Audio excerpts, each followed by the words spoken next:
work. If they screw around and go on strike, a bunch of those star players could go to Unrivaled and they could start their own league. Nafisa Collier and Brianna Stewart found Unrivaled in a unique format. The players were not only signed onto teams but also elected in the league, which meant they benefited from the profits. Unlike Situation W, several former NBA players predicted that the female basketball players who were in Unrivaled are going into CBA negotiations guns loaded, warning that wanting similar profit sharing in the league's success. The very success owed to superstars like Caitlin Clark, Age Wilson, Angel Reese. What the fuck has Cameron Brink done? You won't believe what Charles Barkley just dropped on the Rich Eisen show, tackling some huge concerns about the WNBA's ongoing collective bargaining agreement. The Hall of Famer didn't hold back, diving deep into how some top players' decisions could completely reshape the league's future. What's wild is he highlighted a specific player he absolutely loves, Nafisa Collier, even saying he was gutted when she missed out on the MVP. But here's the kicker, he's worried sick about her role as co-owner of Unrivaled, this brand new women's basketball venture. Barkley's straight up warning, if these labor disputes blow up into a work stoppage, the biggest names in the game could just bounce to Unrivaled and start their own thing, leaving the WNBA in the dust right when it's on the cusp of massive growth. And Paige Beckers, with Caitlin, Angel and Cameron injured this season. The fuck has Cameron Brink done? I'm sorry. That's like saying Hailey Van Lith is responsible for it. I know Cameron Brink's better than Hailey Van Lith, but like neither have done anything in the WNBA. You gotta understand one thing about these negotiations, and I've been in these negotiations. The stars aren't the same as regular players. Let's get that out of the way. The stars are the ones who drive the league, but most of the rank and file are regular good players. Now Collier, alongside superstar Brianna Stewart, kicked off Unrivaled with a game-changing structure. Players aren't just signing contracts, they're actually getting ownership stakes, meaning they share directly in the financial wins, which is a massive leap from standard salaries. And get this, a bunch of retired NBA pros are whispering that Unrivaled athletes are walking into these CBA talks with insane leverage, potentially demanding the same kind of revenue-sharing deals. With the WNBA exploding in popularity, thanks to absolute titans like Caitlin Clark, A'ja Wilson, and Angel Reese, these players have serious power at the bargaining table. But I gotta call out one head-scratching claim in the discussion that somehow looped Cameron Brink into the league's growth drivers. That's a stretch, honestly, like crediting Hailey Van Lith with single-handedly boosting the entire sport. This is where he worries for the expendable players. If the WNBA went on strike and all the Ages, Nafisa's already down there, Caitlin, all those went to Unrivaled, they could start their own league with their own equity and make 3 times the money they're making right now. Now that would screw all the other players in the WNBA. Charles Barkley must protect the other players. He's very familiar with superstars and lockouts.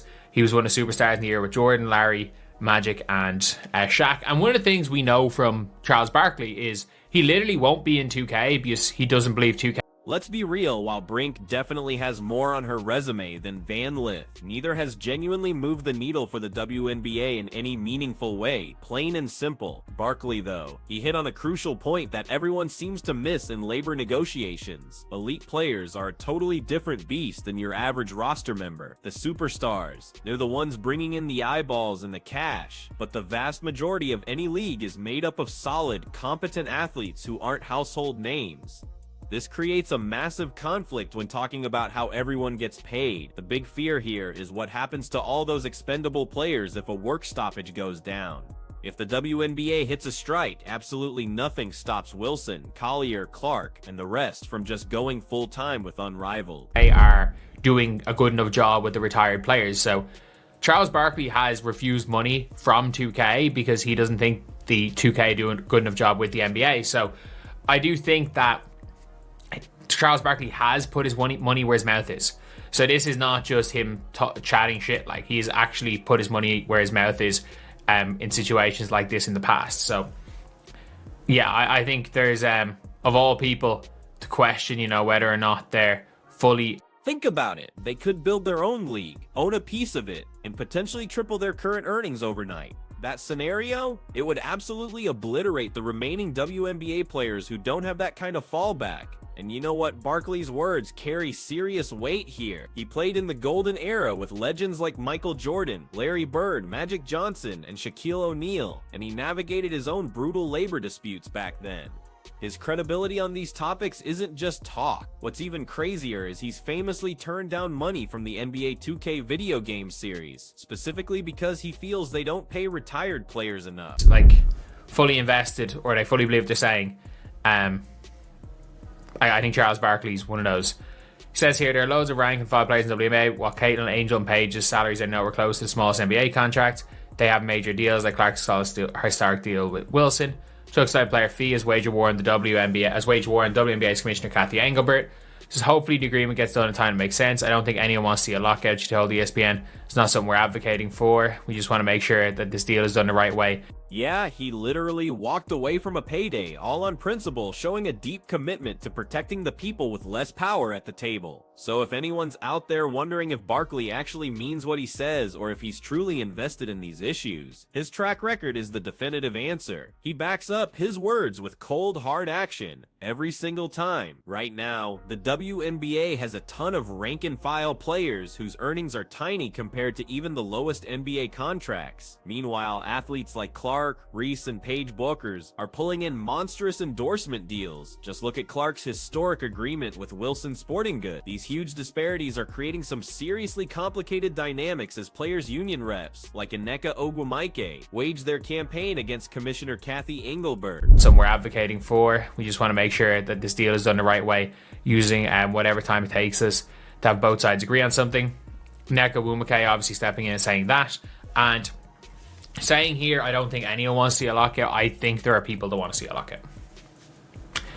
Unpopular opinion is I think there are people that want to see a lockout, because I think there's a good chance that there will be not some form of and maybe not exactly like a non-compete where you're not allowed to play for anyone else, but very much Ogwumike has publicly stated she's hoping for a quick agreement, telling ESPN that nobody really wants a work stoppage, and emphasizing that players aren't pushing for it. She says they just want honest negotiations that take whatever time is needed to hammer out fair terms for everyone. But here's where it gets interesting. There's a whisper going around that some folks might secretly welcome a lockout. The theory is that if play stops, the league could slap down restrictions, essentially stopping players from competing in outside leagues. While maybe not full-on non-compete clauses, you'd probably see some hefty limitations on participating in alternative competitions. Play for anyone else, but very much restrictions on playing in outside leagues.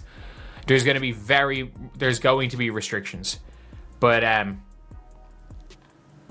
yeah, it says here, obviously we all know when it ends. We've talked enough about the CBA. But it is interesting, like Charles Barkley, he did make a good point, in fairness. Basically said, well, I mean, if he's going to start your own league, sure, it benefits you, but what about the rest of them? And Charles is somebody. Barkley really hit on a crucial point when he questioned whether starting a separate league actually helps everyone, or just a select few, the elite players. He's one of those rare voices who can actually point to real-world examples of him fighting for the lower-tier players, for the ones who came before him, and for ensuring fairness across the board. He's literally taken less money or flat out refused it for these exact reasons. And look, his argument absolutely has merit, even if it doesn't ultimately decide the outcome. But the fundamental truth is still accurate. If Unrivaled becomes the go-to spot during a lockout, it's a huge win for the Stars, but it does absolutely nothing for the other 140+ players who won't have Unrivaled contracts. So really, the whole debate boils down to priority. And Charles is somebody. Like, you can say it about a lot of people, but Charles is the one person who has a historic track record that you can point to, him standing up for the lower players in the league, him standing up for the people that were there before him, trying to make sure everybody eats. Like, Charles Barkley has in fact taken less money or refused money for that specific So here's the core question. Is it more important that the superstars finally get paid closer to their actual market worth? Or is the overall health and accessibility of the entire league the bigger concern? Honestly, that's a subjective call that spans all professional sports. The truth is, stars almost never get their full value, while mid-tier and lower-tier players often earn more than their on-court production really justifies. When you look at the WNBA's actual revenue figures, some players are pulling in substantial salaries yet contributing minimal value. Take Mercedes Russell, for example. Making the $180,000 but providing essentially nothing on the court means she's being way overcompensated based on performance. But even with all this, it's probably not going to be the main thing either the league or the players are stressing about. Just Kelsey, but no, they've done it for Aaliyah as well. Shout out Fever. Kelsey, Kelsey, Kelsey. I don't think anybody is surprised. You are more than deserving. We love you so much. I'm so proud of you. I think this is the tip of the iceberg for you. There's so much more in your tank, and I'm just so proud to be right there by your side. Congratulations. Mwah. Love you. Congrats, Kelsey. First team all WNBA. I am so happy for you. I am so proud of you. You have worked your butt off and you deserve your flowers all the time. I'm so happy that you're receiving them. Congrats, Kels. Kelsey. With people like Breanna Stewart and presumably others at the negotiating table, representing a whole range of perspectives, including the bench players, you know multiple viewpoints are going to be considered. OW Mike for sure will be dead set against any work stoppage, no doubt about it, and public statements aside, there's a strong vibe out there that most players aren't exactly thrilled with Commissioner Engelbert anyway. There's even talk, some heavy speculation actually, that NBA Commissioner Adam Silver might step in to take over negotiations from Engelbert. It really wouldn't be a shock to see Engelbert removed from her post, although realistically they can't replace her before the CBA talks wrap up. All the time. I'm so happy that you're receiving them. Congrats, Kels. Kelsey, what's up? I just want to say congratulations for making the All-W team. That's a big accomplishment, and I'm so grateful that you was able to accomplish that. You know, keep working hard. I know all the hard work you put in this season. It was incredible. Be safe. I love you, and I'm proud of you. Congrats.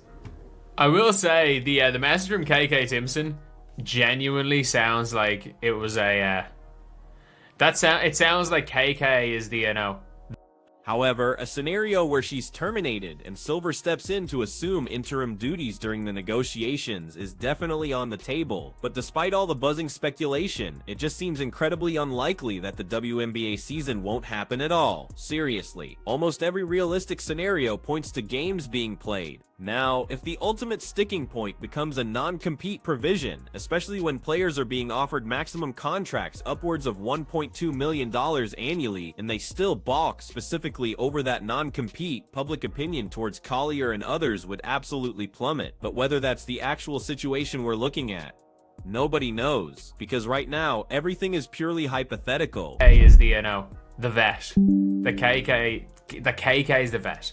It sounds like she's the one that is Kelsey Mitchell's vet, just the way that is, which is just a funny one to see. But either way, let's listen to Caitlin Clark's message. Kelsey, obviously wearing the Butler hoodie. Congratulations, first team all WNBA. Truly nobody more deserving. It was incredible getting to watch you from the front row literally every single night. What you did for our team was just incredible. So Barkley also made another absolutely brilliant observation that gets constantly overlooked when people are out there celebrating Unrivaled as this unequivocally positive development for women's sports. The idea of a lockout that allows players to earn more money in an alternative league sounds amazing on the surface, right? Until you actually crunch the numbers, these alternative operations are simply never going to employ as many athletes as the WNBA does. They're never going to field as many teams. Honestly, scaling Unrivaled up to anywhere near WNBA proportions would take at least a decade of intensive development. Single night, what you did for our team was just incredible. So couldn't be more happy for you. Couldn't be more lucky to be your teammate. And I hope it's that way for many more years to come. Proud of you. Congratulations, Kels. There's no one more deserving. I was about to say, I was like, this is going to take a while, but I'm like, oh no, it's going to take so long because there's like 27 players on the Indiana Fever. It's going to be every player that ever suited up for the Fever except for, the quitter. proud of you. Love you. Bye. Kels, first team all WNBA. So, while a lockout with star players jumping ship to Unrivaled might be great for those top performers, it does absolutely nothing to help the prospects coming out of college programs who are the lifeblood of the sport's future. There's a finite amount of equity available in Unrivaled, and the founding players own those stakes. As salaries for new additions start to climb, the original player's equity automatically becomes less valuable, creating some serious inherent conflicts of interest. Basically, when the league generates more revenue, higher salaries for new players actually mean a diminished equity value for the original stakeholders. And trust me, players are going to get incredibly frustrated if athletes are pulling in massive paychecks while the profits disappoint. That's huge. I couldn't think of anyone more deserving. I'm so happy that you're finally receiving your flowers. Keep it up. Always rocking with you, Zero. Kelsey, congrats on making all WNBA first team. Yes. I will say, she did get robbed last year of second team. She got absolutely robbed of second team last year.